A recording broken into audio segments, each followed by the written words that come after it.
Uh, Chase, first of all, congrats on the win. Just walk us through that because it felt like an evolution of your game.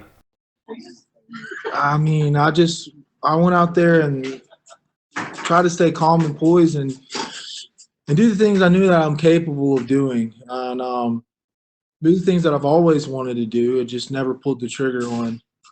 And I just try to live in the moment and not really think about the outcome. I mean, what do you attribute the improvements tonight to? You really mixed it up well. You had the leg kicks going to the body. Is there anything in particular that you did to bring that side of you out? Well, I tell you what, it definitely wasn't the extensive camp that I had because I took the fight 6 days ago, and all the gyms have been shut down for 2 months, and that was the first time I put my hands on anybody in 2 months. So any kind of live training hasn't happened. Just been hitting pads, and trying to get ready um, for this fight and everything that comes with it. Everything that people don't know about as far as the medicals and setting up doctor's appointments and USADA redoing all that and everything. So, but I really think it's just because I've just changed my game, and a lot of it has to credit to like my little stint with bare knuckle boxing too. I really kind of dove off into that realm of um, boxing, and with that, it wasn't necessarily just the boxing because you have big gloves on when you're boxing, but there you have your bare hands. So really keying in on being accurate with your punches and picking the right shots, and that really helped me with some of the things I did tonight, and then obviously bringing back the low kick. A lot of people don't talk about it, but I'm here to make sure they do talk about it from now on. I feel like I have one of the best low kicks in the game by far. Attributed seven, I think seven first round finishes by low kicks. Broke two guys' fibulas last fights. So you'll be seeing a lot more of that. And you definitely showed it tonight. He was definitely showing the effects of it. You also kind of touched on my next question a little, so I'm going to wrap it up with this. I mean, obviously, we are going through a lot in the world right now. Like you said, you weren't able to have much of a camp. You're a firefighter as well, a first responder. I mean, does that give you a different understanding of what's going on in the world right now? It does a little bit, but I don't play into it too much. It's just part of my job, and that's what I signed up for. Um, it's just I just go and look at it like it's an everyday thing, an everyday job, and it's been strange times. I will put it that way. It's been strange times. The department we go in every morning. We have to get checked. We get checked after lunch. We have to get checked at dinner. And then we have to get checked the following morning when we go to leave. Um, Responding to calls. We're staging a lot of calls. Um, these patients have to answer certain questions before we go in there. Once we do go in there, we're pretty much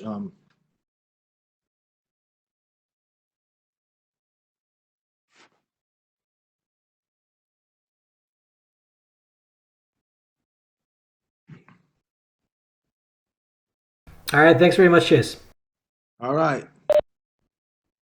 All right, we now go to James Lynch with the score. James, your line is open. James, Hey, James, what's up, Chase? How's it going? Congratulations on the win. man, what are you doing? I'm here talking to you. Congratulations. I wanted to know, you mentioned, how you hadn't, had any fights or anything in the last couple months. Was there less pressure going into this fight because it was kind of unexpected and there was no crowd? I mean, everything was a lot different than the last time you were in the UFC.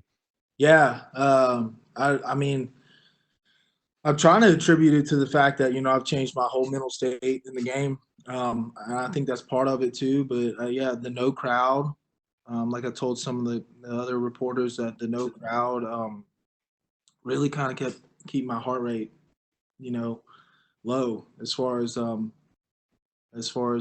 you get in those big exchanges, the crowd's voice will start to raise, and naturally your heart rate will start to raise as well. The crowd starts booing you start feeling the pressure of having to engage and make sometimes careless mistakes. Um, so that was pretty cool. No complaints there. I obviously love performing in front of people. I love putting on a show, but tonight it was all business.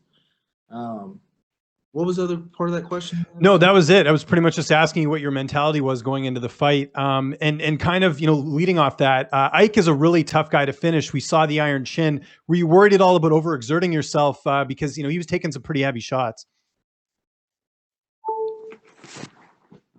You there? Yep. Okay. Can you still hear me? Yeah, I got you now. Okay, cool. Yeah, I don't know if you heard that question. I was just basically saying, were you worried at all that Ike was, he's got an iron chin, where you were worried that you might not be able to finish him and not, overexert yourself? Oh yeah, I mean, that's how all Mexicans are, man. I mean, they fucking are tough. I don't know what it is, but we knew that, just like they know that when they come in to fight me. I got a granite chin too. So just picking the shots, and that's why you see me go to the body a lot more in the legs, because you can't fake that. I don't care how tough you are. I don't know if he was coming on a short camp or not either, but we're just gonna go beat them guts up.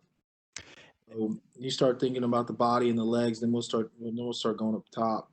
And by that point, when you start going up top, he he he might not be rocked, but like his heart probably ain't in it anymore. You know what I mean? You take the body, you take the heart. And I know this win's fresh, but what's next? And when are you looking to get back in there? Any opponents you want to fight? I want to get better, man. I don't want to do what I did last time and rush into things. I want to get really good. I'm not. There's a lot of things I went out there and I didn't do what I wanted to do. You know what I mean? Granted, I didn't have the proper camp and I didn't get to do any live training, anything like that. But there's a lot of things out there that I first saw in my mind going completely differently. And in the first round, I was resorting back to a lot of bad habits. Fading straight back when he's throwing those combos instead of sitting in the pocket and shelling up. So I just want to get better, and and then I'm gonna just take over this division by storm. That's the plan, you know. Remember where you are today, because this is about to be one of the best comebacks in sports history. I promise you. And just my last question, you mentioned how coming back to the UFC was like getting 11 wings in a 10 wing pack. What are your favorite wings? I got to know, you got me a little hungry. Ooh, I mean, I'm a spice. I like habanero wings, man. There's this place back home in Mississippi. It's called what's the damn name of that place, Robbie? Murky Waters. Anyways, it's a barbecue joint. But anyways, they smoke their wings and then they just flash fry them. But they make this. They make all their sauces homemade, and the garlic habanero is my favorite. Thanks for the time, Chase. Appreciate it. Yeah. We'll now go to Luis Green with MMA Crazy. Your line is open. Hey Chase, can you hear me? Yeah. Hi, congratulations on the win tonight.